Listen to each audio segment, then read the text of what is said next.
اعوذ باللہ من الشیطان الرجیم، بسم اللہ الرحمن الرحیم۔ سامعین کرام، السلام علیکم ورحمۃ اللہ وبرکاتہ۔ آج آپ کی خدمت میں حضرت فاطمہ زہرا سلام اللہ علیہا کے ایک لقب یا نام کے سلسلے میں گفتگو کرنا ہے۔ حضرت فاطمہ زہرا سلام اللہ علیہا کی عظمت کے لیے اتنا ہی کہنا کافی ہے کہ آپ کو پروردگار عالم نے اپنے عظمت کے نور سے خلق فرمایا ہے۔ اب سوال یہ پیدا ہوتا ہے کہ حضرت فاطمہ زہرا سلام اللہ علیہا زہرا کیوں کہا جاتا ہے؟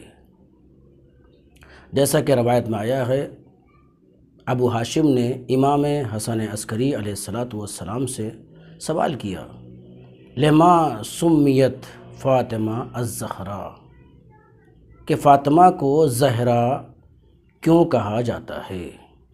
تو آپ نے فرمایا کہ فاطمہ کو اس لیے زہرا کہا جاتا ہے کہ آپ روزانہ دن میں مولا علی علیہ السلام کے لیے روشن ہوتی تھیں، چمکتی تھیں، آپ کے چہرہ کا نور ان کے لیے چمکتا تھا۔